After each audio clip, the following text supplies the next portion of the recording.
It begins in the heat and dust of 1291. In our world, the fall of Acre ended nearly 2 centuries of Crusader presence in the Holy Land. The last knights sailed home, Europe turned its eyes to trade, and the Islamic world moved on to new dynasties and struggles. But here, there is no moving on. Pope Nicholas IV, watching the walls of Acre crumble, refuses to accept defeat. He issues a decree unlike any before, the formation of the Militia Christi Perpetua, the Perpetual Crusade order. An army independent of kings, with its own treasury, legal immunity, and authority to recruit from every Christian land. It is to exist forever, until the Holy Land is not only reclaimed, but held for eternity. European rulers, wary of rebellious knights and restless peasants, see advantage. This war will be a vent, a place to send their most dangerous men and keep them far from home. And so, the machinery is built. Tithes funnel into Rome. Young men are raised from birth to fight. And the idea of peace is quietly erased from the European mind. In our history, Muslim powers were often divided. Here, the permanence of the Christian threat changes everything. The Mamluks in Egypt, the remnants of the Abbasid Caliphate, the rulers of Anatolia, all rally under a revived caliphate in Cairo.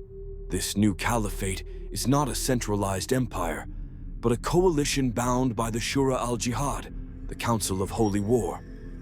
Each member state keeps its autonomy, but all pledge ships, soldiers, and coin to the defense of Dar al-Islam. The Caliph is a unifying figurehead.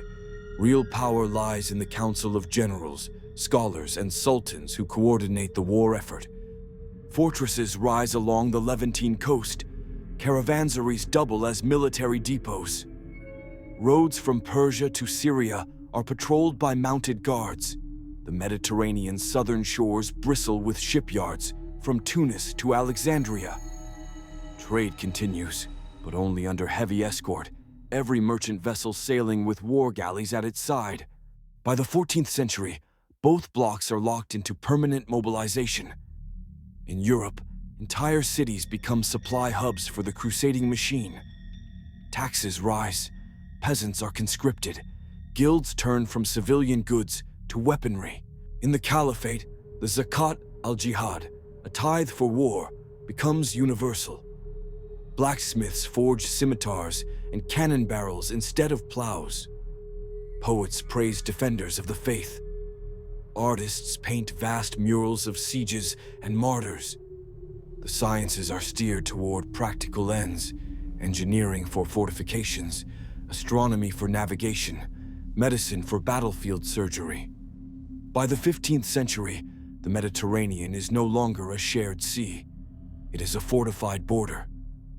Islands like Cyprus, Rhodes, and Malta become giant garrisons for the Christians. Crete, Jerba, and Sicily bristle with Muslim fortifications. Every port has massive stone walls and signal towers. Gunpowder arrives early and is immediately militarized. The Christian coalition mounts bombards on coastal bastions. The Caliphate deploys mobile field cannons to repel landings. Neither side can gain a decisive advantage, but each grows more efficient at killing. In our history, explorers sought trade routes and new wealth. Here, exploration is just another front in the war. Christian fleets push into West Africa, then the Caribbean, founding fortified colonies. Muslim fleets sail around Africa and across the Indian Ocean to secure choke points and resources. The Americas become a patchwork of religious enclaves, crusader forts in the Caribbean, Muslim bastions along Brazil's coast. Africa becomes a proxy war zone, its coasts lined with rival strongholds. Without peaceful exchange between cultures, the Renaissance never truly blooms. In Europe, painting and sculpture remain religious propaganda.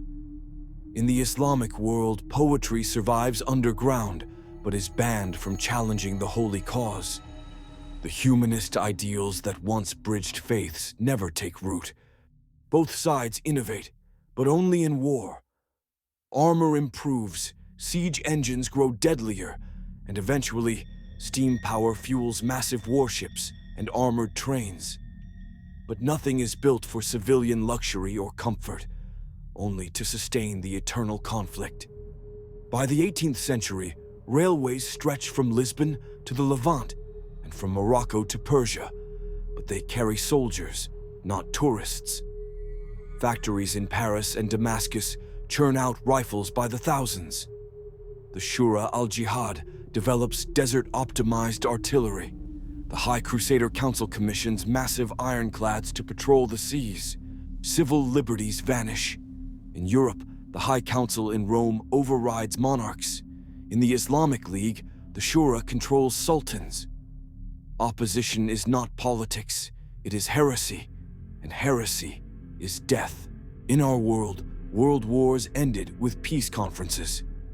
Here, there are no peace conferences, only pauses. The war escalates into mechanized slaughter. Tanks, aircraft, and submarines are unleashed on century-old fronts. The Mediterranean becomes a minefield. Both sides develop long-range bombers and missile systems aimed squarely at each other's capitals. There is no United Nations, no League of Nations, no Red Cross. Humanitarianism is considered espionage. Today, the Mediterranean is a dead zone. The front lines snake through southern Spain, the Balkans, the Sinai, and the Caucasus. Vast belts of urban ruins patrolled by drones and robotic tanks. In the Christian coalition, cities are draped in Red Cross banners. Every street has surveillance cameras tied to AI loyalty scanners. In the Islamic League, green flags crown every dome, and public squares hold mandatory loyalty gatherings. Both sides run split internets, firewalled from each other. Every news outlet is state-controlled. Education begins with military drills. Children recite oaths of service before they can read. The economy is an engine for war. You are either a soldier, a laborer in the arms industry, or part of the clergy that justifies it all. And perhaps the most haunting reality, no one remembers how it began. The names of Saladin, Richard the Lionheart, and the First Crusaders are just half-true legends, twisted by propaganda. What remains is the machine. The Crusades never ended, and so humanity never left the Middle Ages. It just built taller walls, bigger guns, and more efficient ways to keep the other side from living. Thanks for watching. Remember to like and subscribe.